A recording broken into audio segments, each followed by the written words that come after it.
జగన్ గారి శతకం నుంచి సజ్జల గారి శతకంలో తర్జుమా చేసి మనకు పాఠాలు వినిపించేవాడు. ఆయన అంటాడు, ఆ రోజు పట్టాభి గారి మీద జరిగిన దాడిని ప్రశ్నిస్తే విలేకరులు, అక్కడ ఆవేశం వచ్చింది. అక్కడ మాత్రమే ఆవేశం వచ్చిందంట, ఇక్కడ ఆవేశం రాకూడదంట. అక్కడ అర్ధగంటే చేశారంట కార్యక్రమాలు, ఇక్కడ గంటల కొద్దీ చేశారంట. అక్కడ ఎవరో తెలుసో తెలియని వాళ్ళు పోయారంట, ఇక్కడ నాయకులు పోయారంట. ఈ శతకానికి అర్థం ఏంటి చెప్పండి?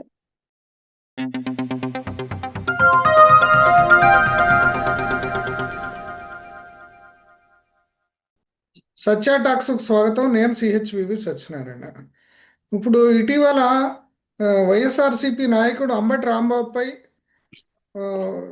గల్లా మాధవి గుంటూరు ఎమ్మెల్యే ఆధ్వర్యంలో ఒక దాడి జరగటం అనేది అసలు జగన్కి వైఎస్ఆర్సిపికి ఇటీవల కాలంలో వాళ్ళు దూకుడుగా దుందుడుగా మాట్లాడుతున్న మాటలకు ఒక మెసేజ్ ఇద్దామనే ఉద్దేశంతో జరిగిందా, లేక ఇది యాదృచ్ఛిక సంఘటన? ఈ పరిణామాలు ఏంటి? దీని మీద అసలు టీడీపీ వైఖరి ఏంటి? అసలు ఏ రకమైన పరిణామాలు జరుగుతున్నాయి? దీని మీద మనతో మాట్లాడటానికి బాలకోటి గారు, పోతుల బాలకోటి గారు మనతో ఉన్నారు. ఆయన Andhra Pradesh state social welfare board చైర్మన్గా ఉన్నారు. ఆయన రాడికల్ విద్యార్థి రాజకీయాలతో స్టార్ట్ చేసి అంబేద్కరిస్ట్గా, ఆ తర్వాత అమరావతి జేఏసీ లీడర్గా, ఇట్లా రకరకాలుగా అనుభవం సాధించున్నారు. ఇంతేకాకుండా ఆయన జర్నలిస్ట్గా కూడా ఉన్నారు. ఆయన అభిప్రాయాలకి చాలా వాల్యూ ఉంది. నిక్కచ్చిగా సూటిగా మాట్లాడే తత్వం అయింది. నమస్కారం అండి బాలకోటి గారు. నమస్తే సత్య గారు. ఇప్పుడు అదే నిన్న ఈ అంబటి రాంబాబు మీద జరిగిన దాడి అంటే జగన్కి ఏ రకమైన మెసేజ్ పంపుదామని టీడీపీ అనుకుంటుందంటారు? సత్యన గారు నమస్తే. నమస్తే అండి. మీకు సత్య టాక్స్ కూడా, మీ వీక్షకులకి పాఠకులకు కూడా నమస్కారాలు. సత్య గారు మీకు చాలా అనుభవం కలిగిన వాళ్ళు. మీరు నన్ను అడగటం కాదు, కానీ నేను మిమ్మల్ని అడగాలి.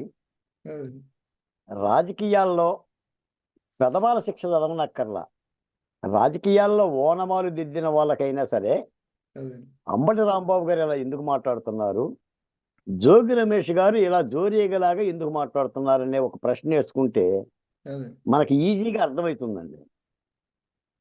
మీకు అంబటి రాంబాబు గారి పసిపిల్లగాడేం కాదు, చాక్లెట్ ఇస్తే ఏదో మౌనంగా ఉండటానికి. జోగి రమేష్ గారు కూడా పసిపిల్లగాడేం కాదు, ఎందుకంటే రాజ్యాంగాలనే చూసిన వాళ్ళు. జగన్మోహన్ రెడ్డి గారు బీసీ రాజ్యాంగం రాస్తున్నప్పుడు జోగి రమేష్ గారు పక్కనే కూర్చున్నాడు. అంటే అంత ఘనాపాటి నాయకులు ఇలా ఎందుకు మాట్లాడుతున్నారు? ఇది ఎందుకు మాట్లాడుతున్నారంటే ఇదంతా కూడా బెంగళూరు స్క్రిప్ట్ అండి.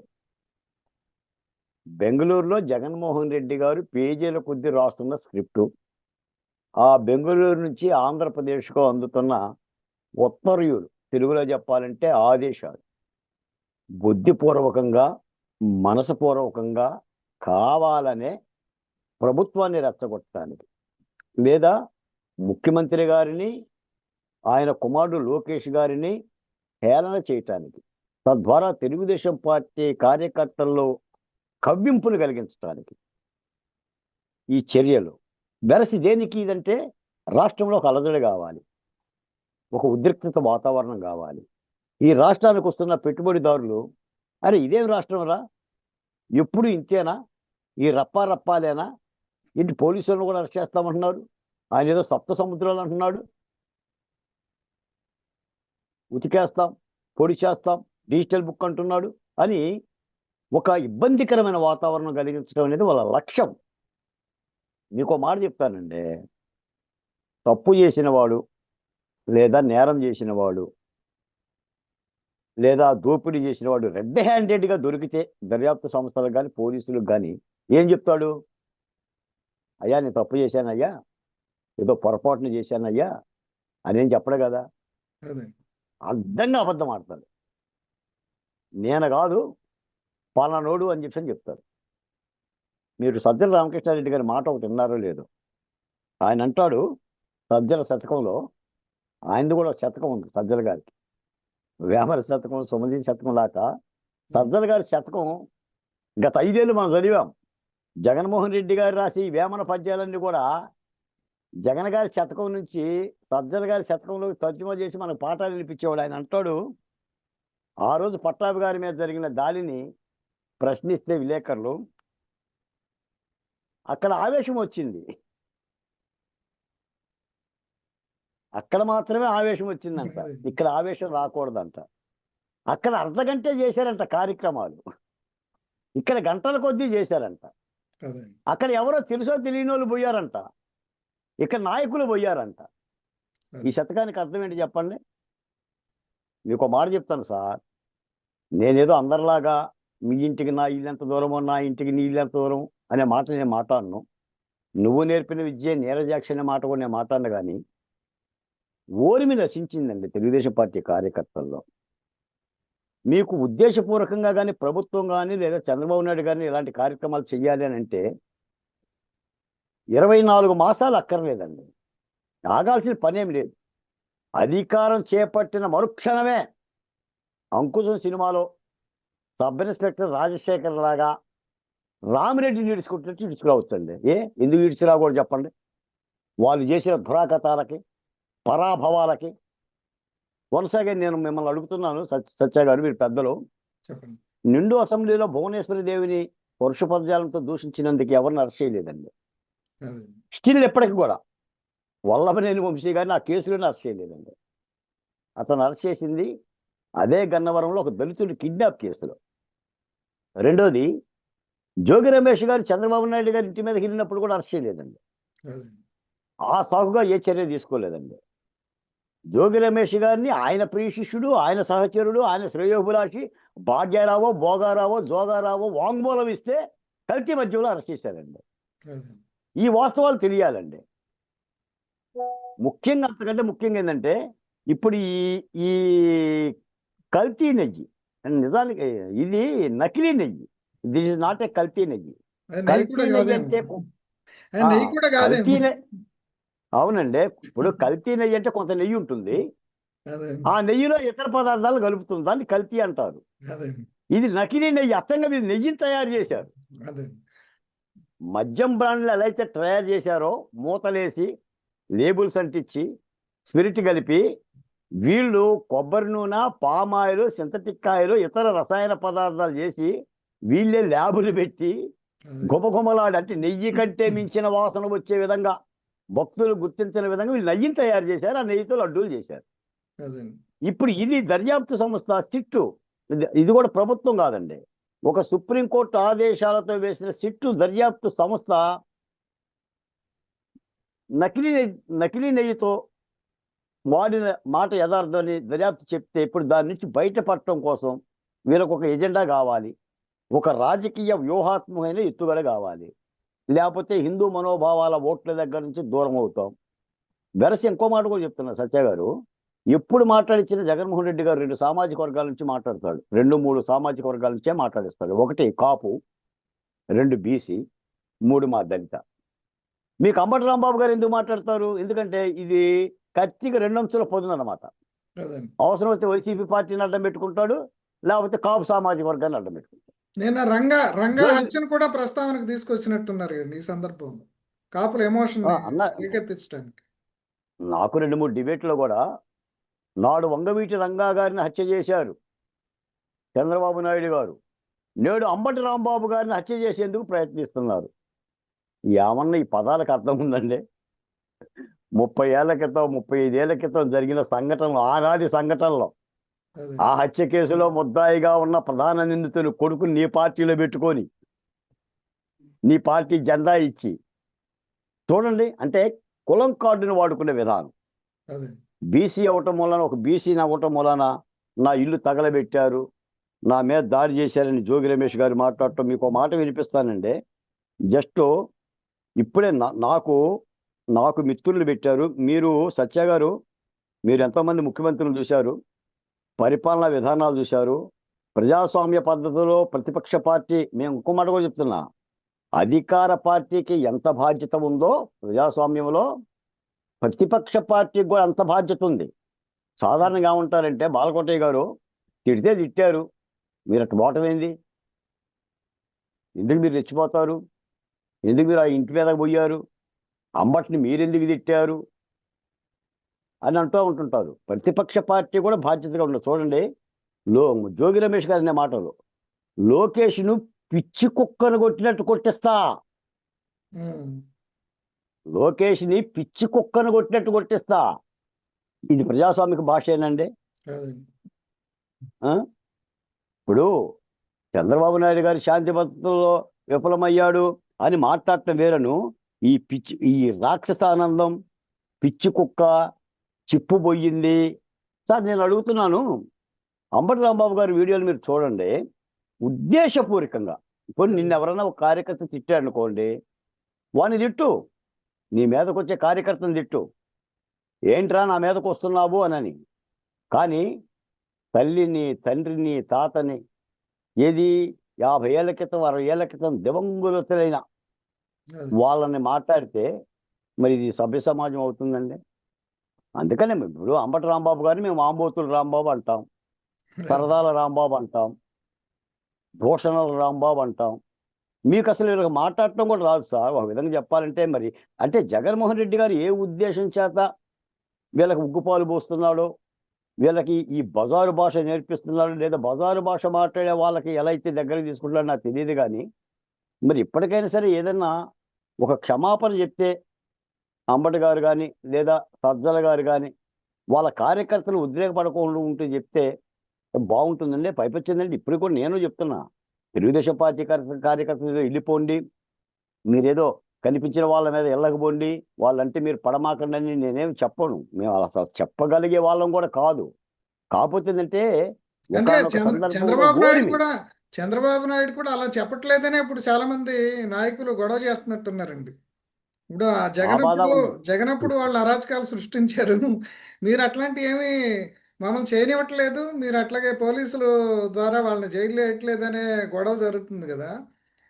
దానికి దాన్ని సాటిస్ఫై చేయడం కోసం నిన్న ఈ గల్లా మాధవి ఇప్పుడు ఈ చొరవ తీసుకున్నారంటారు. గల్లా మాధవి గారు చొరవ తీసుకున్నారా అనేది కాదనండి. ఇప్పుడు మీరు అన్నమాట యథార్థం. ప్రభుత్వం వచ్చి 2 మాసాలైనా ఇలా వీళ్ళు దూషణ చేస్తూనే ఉన్నా కూడా చంద్రబాబు నాయుడు గారు మెతక వైఖరి అవలంబిస్తున్నారు. మంచి చంద్రబాబు నాయుడు గారు, మంచి చంద్రబాబు నాయుడు గారు అని అనిపించుకుంటున్నారు తప్ప మా ఆవేదన తీర్చడం లేదని. నాకు చాలా ఫోన్లు చేస్తారు సార్, నాకైతే కొన్ని వందల ఫోన్లు వస్తాయి. ఏంటి బాలకోటయ్య గారు, ప్రభుత్వం వచ్చినా కూడా అరే తీసి చూపిస్తున్నారు కదండి, పైకి లేపి ఎంటికలు చూపిస్తున్నారుగా, ఎంట్రుకలు చూపిస్తున్నారు, రోమాలు చూపిస్తున్నారు కదా. కానీ ఒక మాట అండి సత్య గారు, మీరు అబ్జర్వేషన్ చేయండి, సోషల్ మీడియాలో హననాన్ని అరికట్టేందుకు లోకేష్ గారు చాలా గట్టి చర్యలు ఎప్పుడైతే చట్టాన్ని చెప్పి తీసుకున్నాడో, తన కార్యకర్తలు చేసిన దోషణ కూడా అరెస్ట్ చేసి ముసుగేసి జైలుకు పంపించిన తర్వాత, కొంతమంది వైసీపీ సోషల్ మీడియా వాళ్ళని అరెస్ట్ చేసిన తర్వాత సోషల్ మీడియా అన్నం కొంత కంట్రోల్ అయిందండి. అలాగనే ఇప్పుడు అంబటి ఎపిసోడ్తో ఇక ఎవరో మాట్లాడరండి. మీరు అంబటే కాదు సార్, ఆ టైప్ ఆఫ్ వాళ్ళు కొంతమంది వైసీపీ పెయిడ్ బ్యాచ్ భుజాల మీద మార్చి రేపు 29లో అధికారంలోకి వస్తాం, తెలుగుదేశం పార్టీ కార్యకర్తలు తెలుగుదేశం పార్టీ జెండా పట్టుకోవాలంటే భయపడిపోవాలి, పసుపు పట్టుకోవాలంటే భయపడాలి, విమానాలు ఎత్తుక్కోవాలి, పవన్ కళ్యాణ్, లోకేష్, చంద్రబాబు నాయుడు పారిపోవాలని ఒక్కొక్కరు నెత్తిన ₹10 బిల్లబెట్టి వీడిని పావలా మార్కెట్లో కొనమంటే కొనరండి. వీడికి ఇచ్చేది పావలా, వీడు చేసే అభినయం ముప్పావలా. అంటే ఈ టైప్ ఆఫ్ వాళ్ళు కూడా నోలు మూతపడుతుందండి. కాబట్టి ఇది ఫుల్ స్టాప్ పడాలండి ఎక్కడొకక్కడ. ఇది ఫుల్ స్టాప్ పడాలి అని అంటే నోలు మూతపడాలి. దీనివల్ల ఇప్పుడు తెలుగుదేశం పార్టీ కూడా వైఎస్ఆర్సీపీ స్కూల్లోకి ప్రవేశిస్తుంది, ఆ స్కూల్ని అనుసరిస్తుంది అనే చెడ్డ పేరు రాదంటారా సాధారణ జనంలో? అంటే ఏ రకమైన బయాస్ లేని తటస్థంగా ఉండే వాటర్ల వాళ్ళలో. నాకు తెలిసి ఇప్పుడు ఉరికిచ్చేవాడికి ఉరికేవాడు లోకువండి. మీరు ఉరికే కొద్దీ వాడు ఉరికెత్తనే ఉంటుంటాడు. మీరు కాసేపు ఆగండి అక్కడ, తర్వాత చెప్పేవాడికి వినేవాడు లోకువండి. అంటే నేను అంటాను, ఎంతకాలం భరాయిస్తారంటున్నాను నేను వీటిని ఏమి మద్దతు పలకట్లా. వీటికి ఈ ఆలాపనలకి, ఈ పేలాపనలకి, ఈ రంకెలకి ఎంతకాలం? ఇప్పుడు దమ్ముగా రాజకీయాలు చేయాలి. నేను మాట్లాడుతా సత్య గారు, ఇప్పుడు లడ్డుకు సంబంధించిన వ్యవహారం జరిగింది, ఓకే మీరు కల్తీ చేయాలా, మీరు పుణ్యాత్ములు, మీరే పుణ్యాత్ములు, దేవదేవుని భక్తులు ఎవరంటే సజ్జల రామకృష్ణారెడ్డి గారు, జగన్మోహన్ రెడ్డి గారు, లేదా అంబటి రాంబాబు గారు వెళ్ళండి మరి అసెంబ్లీకి. ప్రజాస్వామ్యంలో చర్చిద్దాం రండి, దమ్ముంటే రండి, మాకే పాపం తెలియదు, మీరు కావాలని చెప్పి మా మీద నిందలేస్తున్నారు, చర్చకి పెట్టండి అంటే ఆంధ్రప్రదేశ్లో ఉన్న 5.5 కోట్ల మంది చూస్తారు కదా. ప్రజాస్వామ్యంలో ఇదే కదా వేదిక, ఇదే కదండి వేదిక. నిజమైన వేదిక ఎందుకు ఏంటి? ప్రజాస్వామ్యంలో శాసనసభే కదా, ఒక మాజీ ముఖ్యమంత్రి కదా, నువ్వేం సాదాసీదా వ్యక్తి ఏం కాదు కదా. అంతా నీకు అన్నీ తెలుసు కదా, మీకు రాజ్యాంగం తెలుసు, రాజ్యాంగంలో క్యాపిటల్ ఉందో లేదో తెలుసు, ముఖ్యమంత్రి ఎక్కడ కూర్చుంటే అక్కడే క్యాపిటల్ ఉంటుందన్న సంగతి మీకు తెలుసు. 16 మంది ముఖ్యమంత్రులకు ఆంధ్రప్రదేశ్లో చేసిన 16 మంది ముఖ్యమంత్రులకు తెలియని చాలా జ్ఞానం మీకుంది కదా, కాలజ్ఞానం. ఎక్కడ కూర్చుంటే అక్కడ, ఇప్పుడు మనం దొడ్లో కూర్చుంటే దొడ్డి రాజధాని అని మీకు తెలుసు, బెడ్రూమ్లో కూర్చుంటే బెడ్రూమ్ రాజధాని తెలుసు, ఋషికొండ ఎందుకు కట్టారో మీకు తెలుసు. పుత్తిన గారి భార్య చెప్తే, పుత్తిన గారు చెప్తే వాళ్ళ కోసం కట్టారు, వాడుకుంటే వాడుకోండి, లేకపోతే వాడుకోమాకండి. తిరుపతి కొండకి గుండు కొట్టారు, ఋషికొండకి గుండు కొట్టారు. మీకు ఒక మాట చెప్తాను సార్, నాకు అనిపిస్తుంది, నేను ఉద్యమకారుడిగా 5 సంవత్సరాలు జగన్మోహన్ రెడ్డి గారి యొక్క అడుగుల దాడని పసిగట్టిన, అధ్యయనం చేసిన వ్యక్తిగా, ఒక సామాజిక పరిశీలకుడుగా కూడా, ఒక అంబేద్కరిస్టుగా కూడా, నిజానికి ఏంటంటే 24లో కనుక వైసీపీ ప్రభుత్వం కనుక దిగకపోతే, కూటమి ప్రభుత్వం రాకపోతే, నాకు తెలిసి తిరుపతి కొండ కూడా మిగిలేది కాదండి. ఈ రాష్ట్రం ఖచ్చితంగా బీహారు, ఛత్తీస్గఢ్ అయ్యి మళ్ళీ ఇక్కడ సాయుధ పోరాట నాయకులు వచ్చేవాళ్ళండి. అంటే తుపాకుల సంస్కృతి వచ్చేదేనండి. అందుకని ఇప్పటికేందంటే ఈ ఈ ఈ యొక్క ఈ ఆలాపనలకి ప్రేలాపనలకి జగన్మోహన్ రెడ్డి గారు ఫుల్ స్టాప్ పెట్టాలి. పైగా ఆయన ఒక ట్వీట్ చేస్తే చాలండి, ఒక ట్వీట్ చేస్తే. ఇప్పుడు ఆయన రాంబాబుకు మద్దతుగా ట్వీట్ చేసినట్టున్నారు కదా, ఫోన్ కూడా చేసి రాంబాబు మీకు పార్టీ మీకు అండగా ఉంటుందని చెప్పిండంట. ఇంకో మాట కూడా నాకు అనిపిస్తుందంటే, ఈ మధ్య ఈ జైలుకి వెళ్ళి వచ్చిన వాళ్ళందరినీ కూడా జగన్మోహన్ రెడ్డి గారు భార్యా సమేతంగా పిలుచుకుంటున్నారండి. పిలుచుకొని మరి ఏం కానుకలు ఇస్తున్నాడో, ఏం అభయం ఇస్తున్నాడో, ఏ తౌడు పోతున్నాడో నాకు తెలియదు, కానీ అంబటి గారికి పిలుపు లేదు. కాబట్టి ఒకసారి మనం కూడా జైలుకి వెళ్ళి వస్తే మనకే కబురు వస్తుందని చెప్పేసి అని ఆయన వెళ్తున్నట్టున్నాడు. ఇప్పుడు మీకు తెలిసింది ఏముంది, ఇప్పుడు న్యాయస్థానాలు ఏమి ఉరిచిచ్చలేము ఏం కాదా, ఓ 14 రోజులు జైల్లో పెడతాయి, 15 రోజులు నీ బెయిల్ వస్తుంది. 15 రోజు బెయిల్ రాకపోతే 90 రోజు బెయిల్ వస్తుంది. That is the fundamental rule in constitution. 90 రోజులకల్లా ఏ వ్యక్తికైనా సరే నువ్వు బెయిల్ ఇవ్వాలి. కాబట్టి మనం వచ్చేస్తాం, మనకే కబురు వస్తుంది, మళ్ళీ ఏదో ఒక అభయం వస్తుందని. ఇప్పుడు అట్లా రాజకీయ ఆలోచన తప్ప ఇంకా ఏముంది చెప్పండి ఇందులో. ఇప్పుడు అంబటి రాంబాబు కానీ, పేర్ని నాని కానీ, ఇప్పుడు బందర్ నాని కానీ, వీళ్ళందరూ కూడా ఐడెంటిటీ క్రైసిస్ లో ఉన్నట్టు కనిపిస్తుందా మీ దృష్టిలో? అంటే దీనికోసమే ఇప్పుడు మళ్ళా ఆ మధ్యలో కొంచెం బూతులు ఆపినట్టున్నారు, మళ్ళీ అప్పుడు బూతులు మానేసేసి నెక్స్ట్ లెవెల్లోకి దిగినట్టు కనపడుతుంది కదా.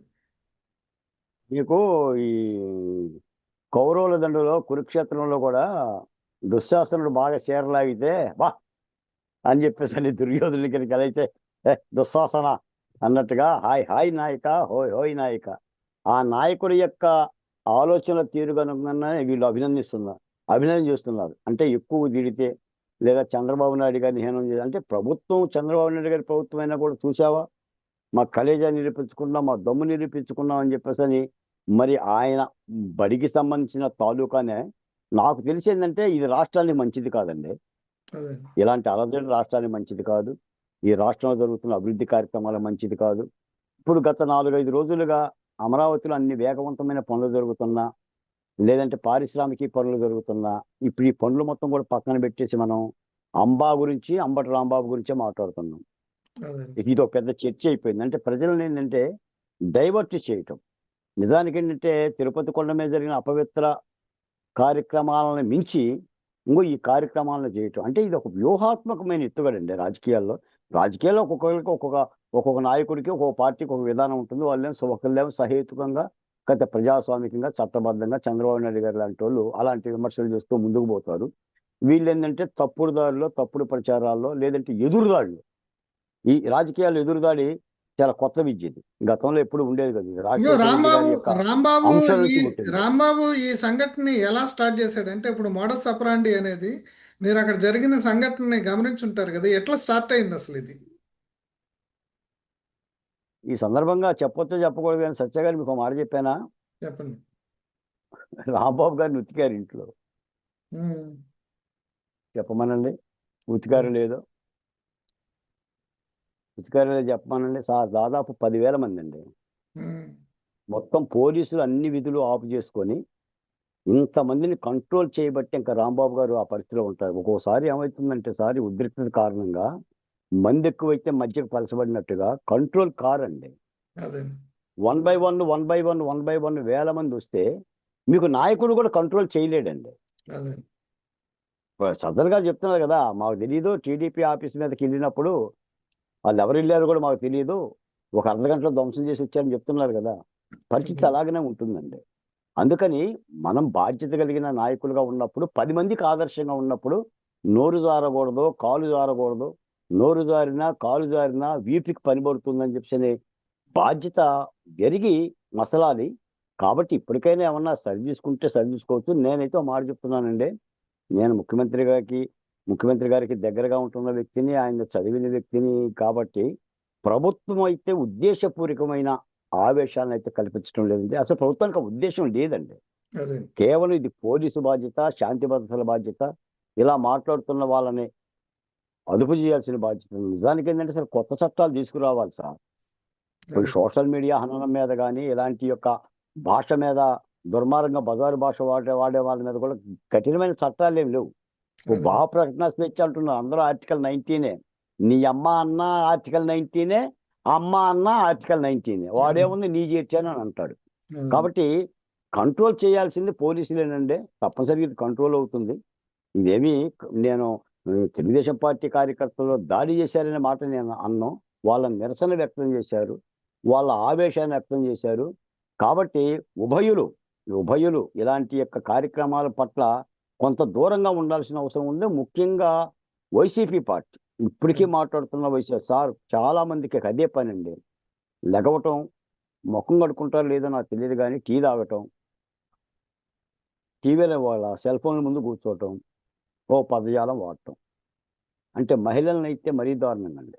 ఆఖరికి పెద్ద పెద్ద ఛానల్లో పనిచేసే మహిళా యాంకర్లే వాళ్ళ వృత్తి ధర్మంలో చేస్తున్న దాన్ని కూడా చేసే వ్యాఖ్యలు మహా ఘోరం అండి. మహా దారుణం.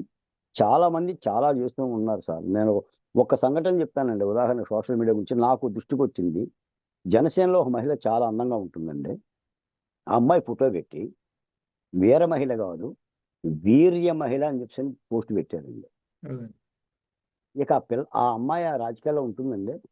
అంతే కదండి. భర్తకు సమాధానం చెప్తుందండి, బిడ్డలకు ముఖం చూపిస్తుందండి. మరి ఆ పైశాచికాలను ఏం చేయాలి సార్? ఆ అదే పైశాచికాలను ఏం చేయాలి అంటే, వయసు చూడకుండా, అతని యొక్క వ్యక్తిత్వం చూడకోకుండా మీరు ఇష్టానుసారంగా ఈ విధంగా చేస్తే మరి కట్టడి చేసుకోవాల్సిన బాధ్యత ఉంది. తప్పనిసరిగా రాష్ట్రంలో శాంతి భద్రతలు కాపాడటం అనేది ప్రభుత్వం బాధ్యత అండి. శాంతి భద్రతలు లేని చోట అభివృద్ధి ఉండదు, అభివృద్ధి లేని చోట శాంతి భద్రత ఇప్పుడు ఉండదు. రాజకీయ మీరు పార్టీ కార్యకర్త కాకుండా ఓ రాజకీయ పరిశీలకుడు, జర్నలిస్ట్ కదా. అంటే ఇప్పుడు ఈ రఫా కానీ ఇవన్నీ ఏం చేయటం ద్వారా అయినా సరే, ఇంతకు ముందే మీరు చెప్పినట్టు రాష్ట్రంలో తెలుగుదేశం కార్యకర్తల్ని రెచ్చగొట్టడం, లేదంటే శాంతి భద్రతలకు విఘాతం కలిగించడం, అంటే it's all challenging the rule of Chandrababu Naidu. అంటే పరిపాలన ఇబ్బంది కలిగించడం ఇది. ఇట్లా చేయడానికి ఒక స్ట్రాటజీని ఆల్రెడీ ఎన్నుకున్నట్టు కనిపిస్తుంది వైసీపీ. దానికి ఇప్పుడు టీడీపీ కానీ లేదంటే ప్రభుత్వం నుంచి కానీ అంటే ఇట్లా వాళ్ళు కూడా ఉద్రేకపడి వీళ్ళు కూడా ఉద్రేకపడితే అధికారంలో ఉన్న వాళ్ళకే నష్టం జరుగుతుంది. ఎందుకంటే ఇప్పుడు మళ్ళీ శాంతి భద్రతల ఆ, వ్యవహారం కంట్రోల్ చేయలేకపోయింది అనేదే వస్తుంది. ఇప్పుడు అందుకని దీనికి సంబంధించి ఏ రకమైన స్ట్రాటజీ ప్రభుత్వం అనుసరిస్తే బాగుంటుంది, పార్టీ అనుసరిస్తే బాగుంటుందని మీరు అనుకుంటున్నారు? ముఖ్యమంత్రి గారికి బాగా తెలుసండి. దొంగని ఎక్కడ పెట్టాలి, దొరని ఎక్కడ పెట్టాలి, చిల్లర దొంగని ఎక్కడ పెట్టాలి, పెద్ద దొంగని ఎక్కడ పెట్టాలి అనేది. ఇప్పుడు 10వ తరగతి తప్పినోడికి ఇన్ని తెలివితేటలుంటే, రాజకీయాల్లో 40 సంవత్సరాల అనుభవం గల్లోడికి ఇన్ని తెలివితేటలు ఉండాలి. ఆ, ఇవన్నీ ఊకదంపుడు మాటలు. మీకు మాట చెప్తాను సార్. వైనాట్ 175 అన్నప్పుడు ఏమనుకున్నారు జనరల్ వైసీపీ వాళ్ళు? ఇంకేముంది, మన జగన్ అన్నకి 175 వస్తాయి అని అనుకున్నారు. అదే ఎన్ని వచ్చినాయి? సిద్ధం కండి, మీరు లుంగీలు ఎత్తండి, సొక్కాలు ఎత్తండి, మీరు సిద్ధం కండి అని చెప్పి ప్రేరేపించినప్పుడు ఏమనుకున్నారు? వామ్మో జగన్మోహన్ రెడ్డి గారు అని అనుకున్నారు. అదే లుంగీ ఎత్తి ఎవరికి చూపించారు? ఋషికొండ వెళ్ళిపోతాను, ఇదిగో వెళ్ళిపోతా, బుధవారం వెళ్ళిపోతా, దసరాకి వెళ్ళిపోతా, క్రిస్మస్కి వెళ్ళిపోతా, సంక్రాంతికి వెళ్ళిపోతానంటే న్యాయస్థానాలు ఏం చేసినాయి? అరే భయ్యా ఆగరా భయ్యా అని ఇందేడా. అంటే ప్రేలాపన వేరు, బాధ్యతగా పనిచేయటం వేరు. నా దృష్టిలో ఈ రాజకీయ ప్రేలాపనల ప్రజలు పట్టించుకోరండి. తమ బతుకుదెరువు ఏంటి, తమ ఉపాధి అవకాశాలు ఏంటి, తమ బిడ్డకు ఉద్యోగం ఏంటి, తింటున్నామా, తింటం లేదా, ప్రజలకి ఇది కావాలండి. ఇవి తాత్కాలికంగా కొంత మీడియా పరంగా మనకు కొద్ది ఇబ్బంది పెట్టినా శాశ్వతంగా నిలిచేది ఈ రాష్ట్రానికి ఏమందుతుంది, ప్రజలు ఏ దిక్కుగా ఆలోచిస్తున్నారు అనే దాని మీద ఉంటుంది. చంద్రబాబు నాయుడు గారు ఆ దృష్టి మీద పెట్టారు. నిన్న కూడా ఆయన ఎమ్మెల్యేలని, ఆయన ఎంపీలని మీరు నా దగ్గరకు రావద్దు, నేనే మీ దగ్గరకు వచ్చి శాలువా కప్పుతా, నేనే మీ దగ్గరకు వచ్చి పదవిస్తా. ఇది ఒక రాజకీయ నాయకుడికి ఉండాల్సిన దక్షత అండి.